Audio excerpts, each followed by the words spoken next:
जब सैनिकों की शहादत होती है उसके बाद आप उसको एक चुनावी जामा पहनाकर लोगों से वोट मांग रहे हैं।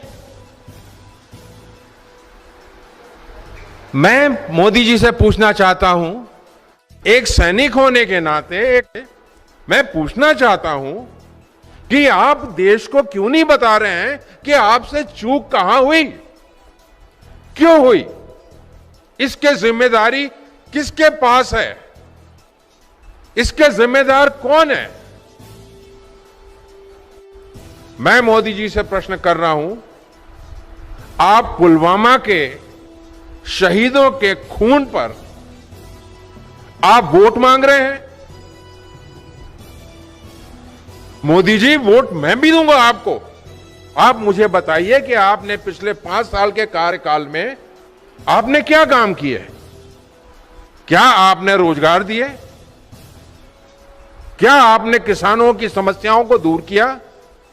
क्या आपने महिलाओं के बलात्कारों को रोका? क्या आपने 15 लाख रुपए दिए?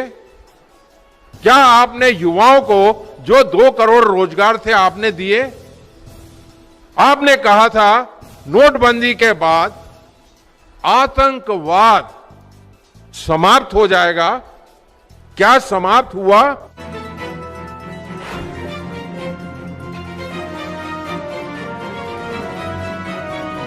प्रधानमंत्री श्री नरेंद्र मोदी हैं, ये जिस हिसाब से सेना को आगे रखकर सेना के कंधे से जिस हिसाब से वो बंदूक चलाने की कोशिश कर रहे हैं, उस विषय में कुछ जानकारी मैं देना चाहता हूं। जनसभा में उन्होंने क्या कहा था? उन्होंने लोगों से क्या प्रश्न पूछे थे?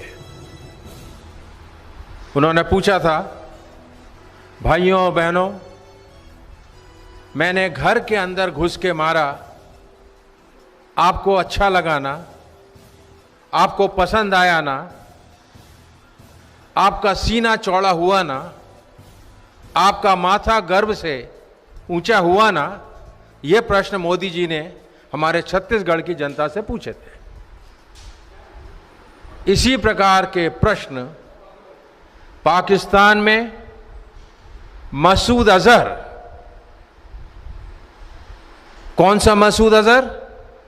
जिसको श्री अजीत डोभाल ने कांधार हाईजैक के बाद खुद उन्हें छोड़ने के लिए गए थे, जो आज हमारे राष्ट्रीय सुरक्षा सलाहकार हैं। मसूद अजहर भी पाकिस्तान में लोगों से यही प्रश्न पूछ रहे होंगे कि मेरे पाकिस्तान भाइयों और बहनों, मैंने पुलवामा में भारत के 44 सैनिकों को मार दिया, आपको अच्छा लगा ना? आपको पसंद आया ना?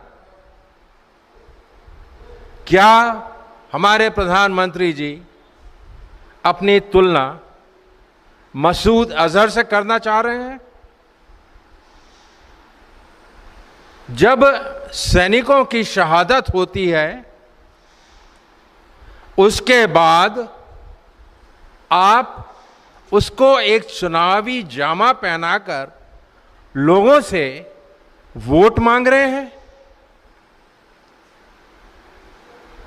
मैं मोदी जी से पूछना चाहता हूं कि जो 14 फरवरी को पुलवामा का जो आतंकवादी हमला हुआ, आप उस हमले की जानकारी देश को क्यों नहीं दे रहे हैं? 8 फरवरी को जब सीआरपीएफ ने एक लिखित में वार्निंग जारी की थी और उसमें लिखा था कि सुरक्षा बलों के ऊपर आईडी का हमला हो सकता है, इसको केंद्र सरकार के गृह मंत्रालय ने क्यों नजरअंदाज किया?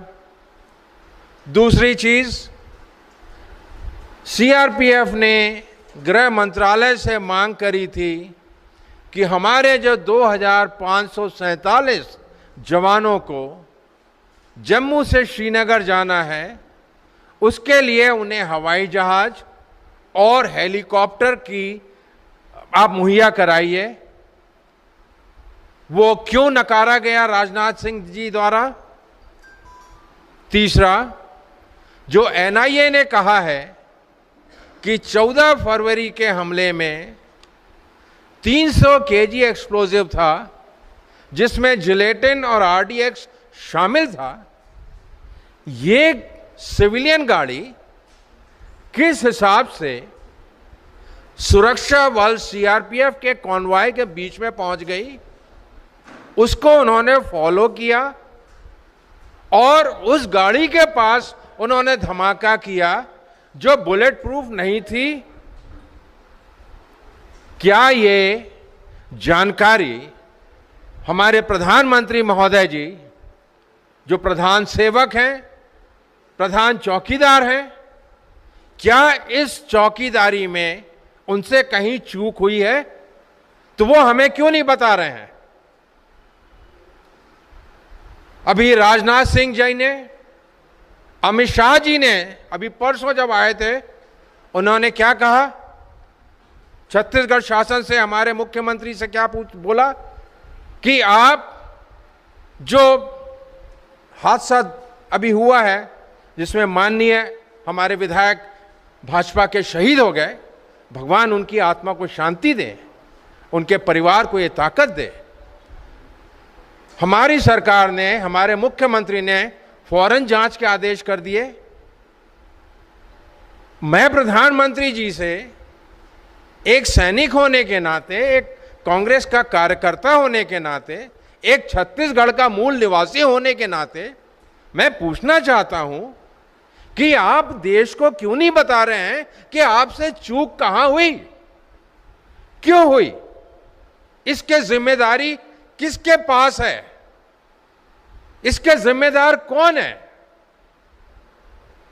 आपने पुलवामा से बालाकोट स्ट्राइक करी, हमें गर्व है कि भारतीय वायुसेना ने वहां स्ट्राइक करी, आतंकवादी के कैंप को तहस-नहस किया,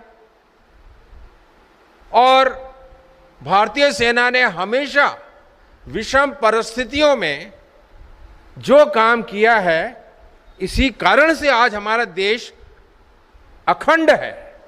दुनिया के बहुत सारे देश टूट गए हैं, जिसमें पाकिस्तान भी एक है, जिसको इंदिरा गांधी जी ने 1971 में सबसे बड़ी सर्जिकल स्ट्राइक करके ईस्ट पाकिस्तान को बांग्लादेश बना दिया था। मैं मोदी जी से प्रश्न कर रहा हूं, आप पुलवामा के शहीदों के खून पर आप वोट मांग रहे हैं? मोदी जी, वोट मैं भी दूंगा आपको। आप मुझे बताइए कि आपने पिछले 5 साल के कार्यकाल में आपने क्या काम किए? क्या आपने रोजगार दिए? क्या आपने किसानों की समस्याओं को दूर किया? क्या आपने महिलाओं के बलात्कारों को रोका? क्या आपने 15 लाख रुपए दिए? क्या आपने युवाओं को जो 2 करोड़ रोजगार थे आपने दिए? आपने कहा था नोटबंदी के बाद आतंकवाद समाप्त हो जाएगा। क्या समाप्त हुआ? मैं आपको बताना चाहूंगा कि 2018 में जो लाइन ऑफ कंट्रोल में हादसे हुए हैं, 2010 में हमारे सिर्फ 9 सैनिक लाइन ऑफ कंट्रोल में शहीद हुए थे। 2018 में यह संख्या बढ़ के 61 हो गई। 2010 में सिर्फ 169 लाइन ऑफ कंट्रोल में वायलेशन हुए थे, जो 2018 में 1926 हो गए। मैं पूछना चाहता हूं, आपने आतंकवाद खत्म किया या आपने आतंकवाद को आगे बढ़ाया?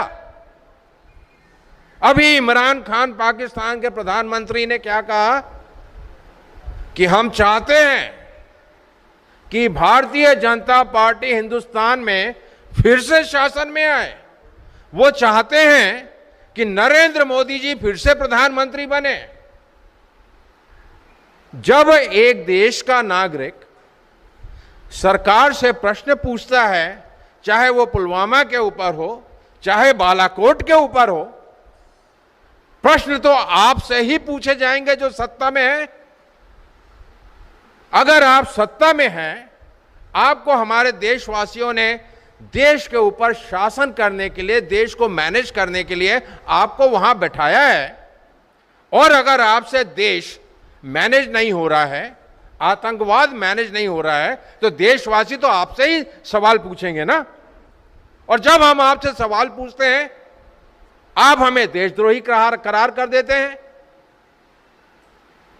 क्या सरकार से प्रश्न पूछना देशद्रोही का काम है? अगर ऐसी बात है तो प्रधानमंत्री जी आप बताइए। मेरे हिसाब से सबसे बड़े देशद्रोही तो आप हैं। वो क्यों? आप पाकिस्तान डे में पाकिस्तान को बधाइयां भेज रहे हैं। आप पाकिस्तान के बिना बुलाए मेहमान बन के आप वहां पे मेहमान नवाजी करके आ रहे हैं, बिरयानी खा के आ रहे हैं, और अभी आपको पाकिस्तान का प्रधानमंत्री फिर से बनाना चाहता है।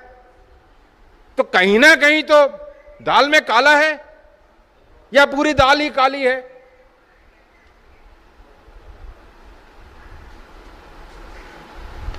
अगर पुलवामा के ऊपर आपको वोट मांगना है, बिल्कुल हम देंगे। आप बताइए पुलवामा क्यों हुआ, आप इसका जवाब हमें देश को दे दीजिए। बलौद में प्रधानमंत्री जी ने यह भी कहा था, भाइयों बहनों, आपको मजबूत सरकार चाहिए। मजबूत सरकार तब होगी जब आपकी सेना मजबूत होगी, क्योंकि भारतीय सेना एक ऐसी संस्था है जो हिंदुस्तान की सरकार का सबसे तेज और हथियार और ब्रह्मास्त्र है। जब पूरा शासन के यंत्र और तंत्र और प्रशासन फेल हो जाता है, तब आप सेना को बुलाते हैं, और सेना हर विषम परिस्थिति को उसको सम कर देती है। कोई एहसान नहीं करती, अपना फर्ज निभाती है, और फर्ज निभाती है जज्बे के साथ। अगर उस सेना के मजबूत, आप कह रहे हैं मजबूत सरकार, मजबूत सेना, तो मैं आपको बताना चाहूंगा, जनरल बीसी खंडूरी जो भारतीय जनता पार्टी में अटल बिहारी जी के मंत्री रहे, जिन्होंने क्वाड्रेंगल रोड्स बनाई, उत्तराखंड के मुख्यमंत्री रहे, मोदी जी ने उन्होंने खंडूरी जी को डिफेंस स्टैंडिंग कमेटी का चेयरमैन बनाया था। और यह बनाया था जब मोदी सरकार 2014 में इनकी सरकार आई।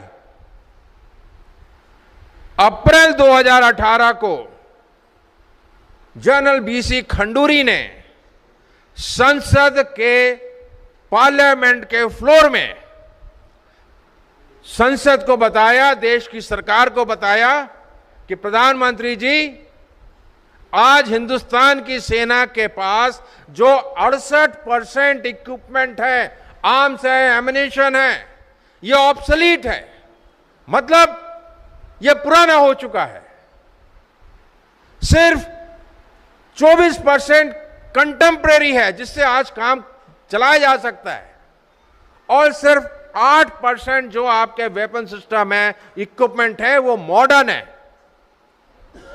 उन्होंने भाजपा के मंत्री होने के बाद उन्होंने प्रधानमंत्री जी को एक सच्चाई उनके सामने रखी,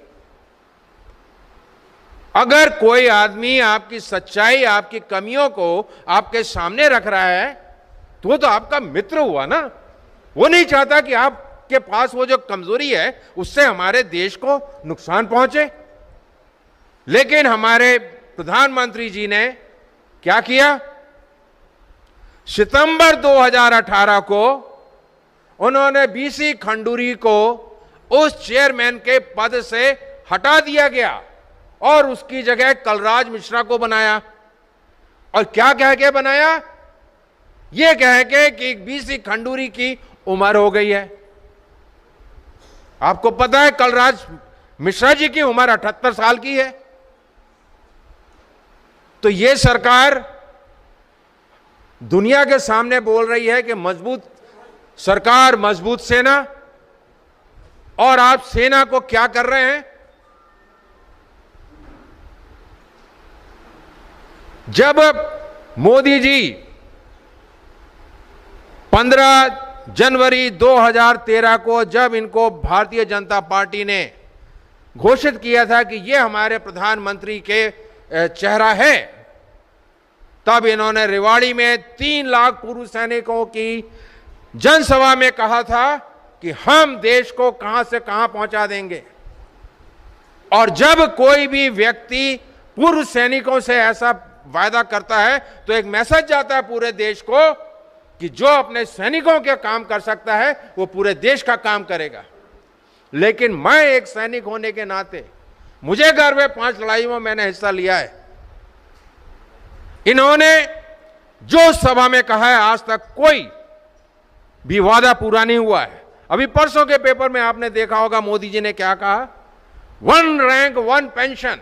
जब चुनाव आयोग ने उनसे कहा कि आप जवान की शहादत के ऊपर वोट मत मांगिए, तब उन्होंने अपना नैरेटिव चेंज करके क्या किया कि ठीक है 1 रैंक 1 पेंशन जो हमने सेना को दी है उसके नाम पे तो हम सेना का गुणगान कर सकते हैं। मैं आपको बताना चाहूंगा मोदी जी ने फिर इस बार झूठ बोला है। जेटली जब कोश्यारी कमेटी मीटिंग आई, जब वो रिपोर्ट आई, उस समय भारतीय जनता पार्टी विपक्ष में थी और संसद में कोश्यारी कमेटी की रिपोर्ट जिसको हमारी एनडीए की सरकार ने मांगा था उसको विपक्ष ने भी माना था। लेकिन जैसी सरकार आई उन्होंने 1 रैंक 1 पेंशन की परिभाषा बदल डाली और ओआरओपी के नाम पे सिर्फ एक इंक्रीमेंट दिया है, 1 रैंक 1 पेंशन नहीं दी है। 1300 दिन हो गए हैं जंतर मंतर में पूर्व सैनिक धरने में बैठे हैं, लेकिन पिछले 1 महीने से उन्होंने इसको टेम्परेरी बंद किया है, क्योंकि देश में जो ये पुलवामा अटैक हुआ तब वो नहीं चाहते थे पूर्व सैनिक कि लोगों का ध्यान हमारी तरफ बटे, क्योंकि उस समय देश का एक मुद्दा था।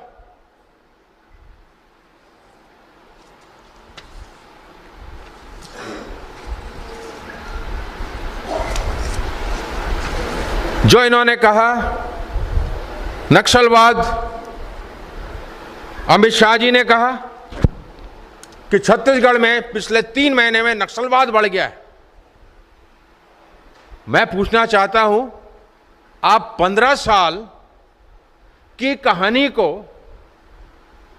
जो 15 साल भारतीय जनता पार्टी के शासन काल में, आपको पता है 2003 से लेके 2018 तक सिर्फ बस्तर में 1078 सीआरपीएफ और सुरक्षा बल के जवान शहीद हुए हैं।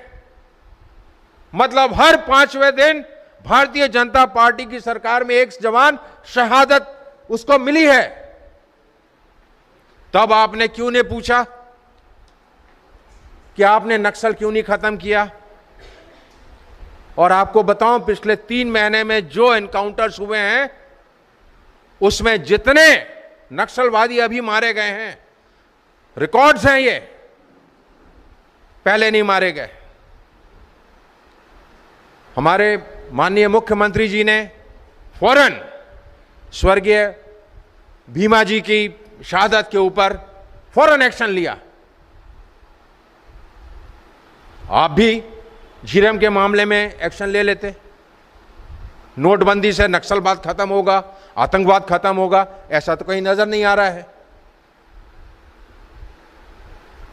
अगर जिस प्रधानमंत्री को अपने देश के सैनिकों के खून के ऊपर वोट मांगने की जरूरत पड़ गई तो ये पक्का है कि आपने उस अपने अंतिम हथियार को, जो किसी भी लोकतंत्र का अंतिम हथियार उस देश की सेना होती है, आपने उस हथियार की धार को तेज नहीं किया है, उसको आपने ब्लंट कर दिया है।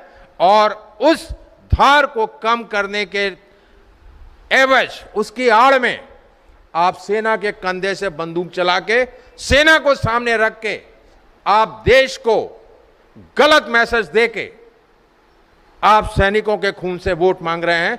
मैं इसकी घोर निंदा करता हूं और यह चिंतनीय विषय है। भाइयों और बहनों, मेरे पत्रकार दोस्तों, मैं आपको बताना चाह रहा हूं कि आज देश की स्थिति जिस हिसाब से गवर्न हो रहा है बहुत नाजुक है। हमने अपना कार्य पूरा किया है एक सच्चे नागरिक होने के नाते, लेकिन आज से 15 साल के बाद जब देश की समस्या इतनी बढ़ जाएगी जहां से हम जिसको कहते हैं पॉइंट ऑफ नो रिटर्न, तब अगर किसी को गाली देना हो तो कम से कम मैं ना हूं। आपके आने वाली नस्लों आपसे पूछेंगी, जब देश टूटने की कगार में जब शुरुआत हुई थी तब आपने क्यों नहीं आवाज उठाई? कम से कम मुझे तो कोई, मेरे आने वाली नस्लें मुझे गाली नहीं देंगी कि ब्रिगेडियर प्रदीप यदु ने आवाज उठाई थी इस सरकार के खिलाफ। बीज अगर जहरीला है तो उसमें से फल जहरीले ही निकलेंगे। आप जहरीले बीज से यह उम्मीद करेंगे कि उससे आम पैदा होगा या अमरूद पैदा होगा, नहीं हो सकता।